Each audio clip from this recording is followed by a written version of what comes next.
A sondagem ou diagnóstico é uma atividade que tem por objetivo conhecer o que as crianças já sabem e o que ainda não sabem sobre a escrita.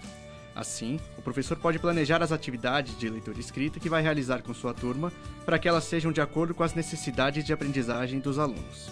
E eu vou falar algumas palavras, nomes de fantasias do carnaval. Vocês vão escrever da maneira que vocês sabem, só que vão tentar se esforçar para sair o melhor possível. Tudo bem? Bailarina. Todo mundo vai escrever bailarina. Recomenda-se que ele comece por uma palavra polissílaba, depois uma palavra trissílaba, depois uma dissílaba, por último a monossílaba. Por quê? Porque nós já sabemos que é muito difícil para uma criança não alfabética escrever uma palavra monossílaba, porque isso causa um conflito, né? Quantas letras tem uma palavra monossílaba, né? E as crianças usam como critério escrever no mínimo com 3 letras. Então, para não gerar um conflito que a gente sabe que vai ocorrer logo no início, logo de cara, por isso que a gente coloca por último a palavra monossílaba. É interessante que as palavras do ditado sejam do mesmo campo semântico, para a criança ficar mais localizada em relação ao que está sendo ditado. Além disso, é importante ditar também uma frase que contenha uma das palavras que estão na lista do ditado, para depois comparar se houve identidade nessas escritas ou não. A bailarina desfilou. Terminado o ditado, é importante que logo em seguida o professor analise o material produzido pela turma e faça uma triagem. Então, enquanto as crianças fazem uma atividade diversificada, e nesse momento eu preciso separar, fazer uma triagem daqueles que eu vou chamar novamente na minha mesa para colher maiores informações. Porque às vezes as escritas, elas são um pouco misteriosas. Nem todas as escritas são aquelas silábicas com valor sonoro convencional, né? Que o professor olha e identifica. Acaba aqui a palavra? Bailarina? Você acha que precisa dessas letras ou não precisa? Você acha que não precisa? Tá. Isso. E aqui, você se lembra qual que era a terceira palavra? Cuca. Leia e aponta com o dedo.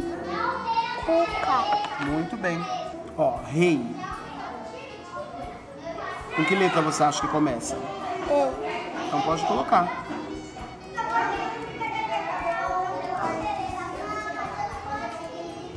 Terminou? Lê o que você escreveu agora apontando com o dedo. Rei.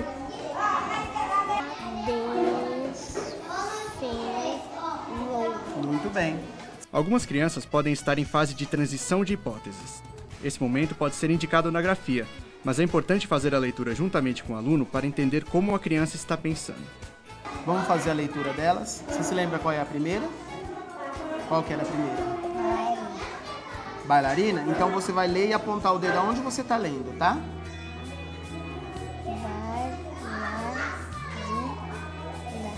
Porque é o que ele está fazendo na escrita, ele está enxertando letras. Ele não precisa chamar todas as crianças para fazer a entrevista individual, né?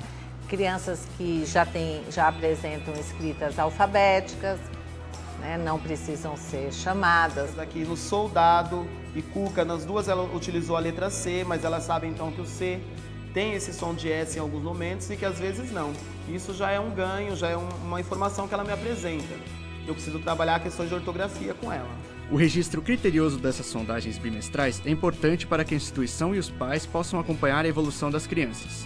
E também é fundamental para o desenvolvimento dos próprios alunos. Se ele tiver, né, alunos alfabéticos e alunos não alfabéticos, ele precisa trabalhar conteúdos diferentes, né? Então, enquanto os não alfabéticos precisam de atividades de reflexão sobre o sistema de escrita, os já alfabéticos precisam avançar.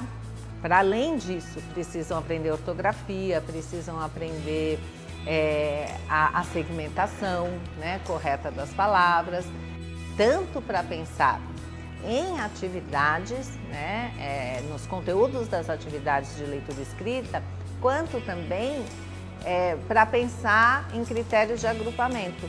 Então, conhecendo as hipóteses de escrita das crianças, os professores têm condições de formar grupos de forma criteriosa.